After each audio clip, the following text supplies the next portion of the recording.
you very, very much. It was touching, and you play the violin with passion. I wished I were young enough to start my music lessons over. Thank you very much. Our next speaker is Mr. Denis Doute from the company whose generous contribution made this all possible. Without the contribution from SNCF, the French National Railway, we would not be here today. So it is my great pleasure to introduce Mr. Doute. Good afternoon, everyone. SNCF, which is, as you have heard, the French National Railway, is probably better known as the owner and operator of the TGV, the French high-speed train system. SNCF was created just before the beginning of World War II, only owned and controlled by the state of France. Soon after it was created, in 1940, Nazi Germany invaded France and took control over all the national institutions, including SNCF. In early 1942, after their decision to exterminate all the Jews, the Nazis decided to use the railroads to achieve their goal in all the countries what they had control over. So between 1942 and 1944, SNCF employees and trains were used to transport Jews and others to the German border, from where they were taken to concentration and extermination camps.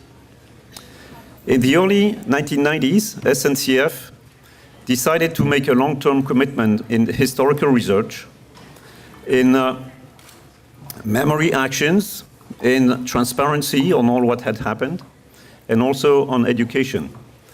This commitment was originated in France because this is where it all happened in terms of horrors for France. We have learned since that this courage to remember is also needed in the United States and in California. So we are here today partnering with the Foundation for California and with the Museum of Tolerance, the educational arm of the Simon Wiesenthal Center, to help our society summon that courage. Both the Museum of Tolerance and the Foundation for California have a tremendous track record of bringing very high-level public debates policy, to have intensive workshops and traveling exhibits all over the world in the United States and in California. Some may say that the SNCF of World War II has no right to be part of this education effort. The SNCF of today believes it is our obligation, and we are very humbled to be a small part of this effort. After 70 years since the Holocaust, we still live in a world full of intolerance.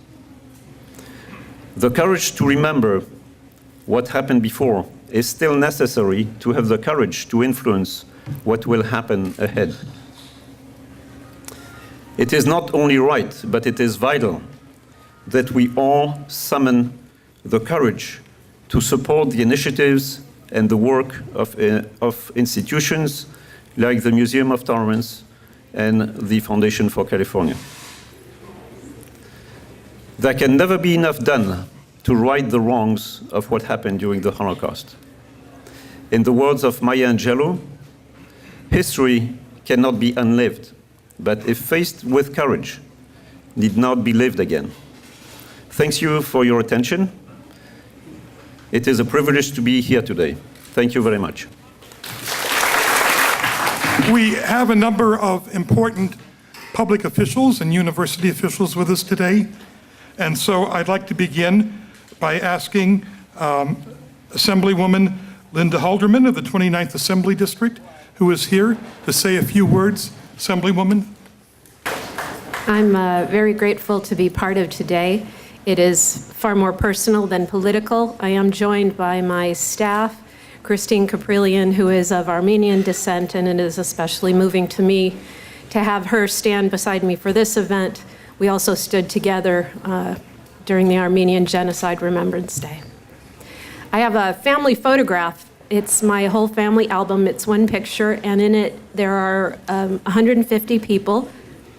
Of the 150 people in that little town, Zaleszczyki, there were 3 survivors, and the reason that I exist is that one of my relatives, my grandfather, was one of those 3 survivors. The reason he survived is because he was emigrating to what would become the State of Israel. The rest of the family was not so lucky, and the rest of the family included my uncle Aryeh. Aryeh was transported on one of those French rail cars to Auschwitz. And as a child, we didn't talk about it, but I knew he had numbers on his arm, a tattoo, and nobody talked about it, but I learned a great deal in the last year. What I learned was that at Auschwitz, Aryeh turned 13 years old, and in my faith, Judaism, that's when a boy becomes a man, becomes a son of the commandments, a bar mitzvah. Uncle Aryeh had no access to Torah scrolls or books of any kind. They were not allowed by the Nazis.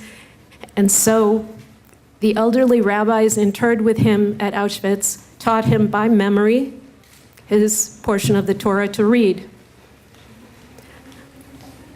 It kind of reminds me when I get annoyed at having to memorize a lot for school, sometimes you never know why you do things. My uncle Aryeh survived Auschwitz, along with one other relative. And the reason he survived is that one day the determination was made that the bigger boys and the stronger men would dig a giant hole, and then they were instructed to stand at the edge of it, and then they were fired upon. My uncle Aryeh was wounded in the leg, and for 48 hours he lay among the dead bodies of the men around him who did not survive the gunfire. My one remaining relative there, a distant cousin, snuck in, pulled Aryeh out to safety, and they actually escaped, and they made it. My mother this past year, at age 75, decided it was time to visit Zaleszczyki. She had never been. None of my family had gone back since then. And she saw town after town that was Judenrein, no Jews. All of them had plaques of how many tens and hundreds of thousands of Jews were exterminated for there, including Zaleszczyki, where there are 0 Jews today. When she was walking along the cemetery, which has been desecrated but is marked by a single stone for all of those who were lost from Zaleszczyki, the people there threw bottles at her and her older cousin and her younger sister. And they threw bottles at her for the crime of being a Jew. This isn't about history. This is about the future. This is about the Armenian genocide. This is about the Khmer Rouge. This is about what our nation did to Japanese Americans. This is about the Hmong. And this is about the future that we want for our nation, for our community, for Fresno. I am very proud to be part of a community that says, never again. In the words of my faith, Oseh Shalom b'mormav hu yaseh shalom aleinu ve'el kol Israel. May the one who brings peace to the high heavens bring peace to all of us and all her people, Israel. Amen. This afternoon at the United Nations, the president of Iran once again declared that the Holocaust did not take place. I think when we hear the words of the Assemblywoman and when we see this exhibit, we know a lot better. I would next like to introduce Larry Powell, who is Superintendent of Fresno County Schools. And I should add that when the exhibit closes here, it is moving over to his headquarters, his building, where it will appear. Larry? They drew a circle that shut me out, heretic, rebel, a thing to flout, but love and I had the wit to win. We drew a circle that drew them in. That's the message that I want every child in Fresno County Schools to clearly understand. They need to know history in order not to repeat it. They need to be in a school that is safe, that is secure, where they are not treated in a poor way, but dignity becomes a part of the standard. And one of the things I'm really proud about is that we're going to have the exhibit in our headquarters downtown, and every social studies class from middle school through high school in Fresno County will be invited to come down and view the exhibit. We do not want them to grow up in a world where they do not know what happened. When you don't know, you excuse yourself for things you do. When you do know, there is no excuse. It's said, and I paraphrase, for evil to endure, all it takes is for good men to stand by and do nothing. We will not allow that for our children in Fresno County Schools. They will see what happened, they will understand what happened, they will plan on that never happening again. We look forward to the exhibit. Thank you. Next, I would like to call to the podium the Honorable Dale Ikeda, a judge of the Fresno County Superior Court. Judge Ikeda.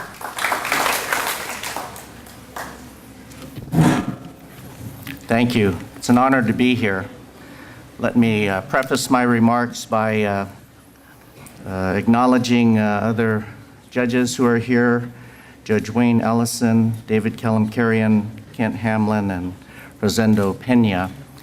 I should also note that my comments are my personal comments today, and I title my comments, The Courage to Remember, Remembering Courage. I thank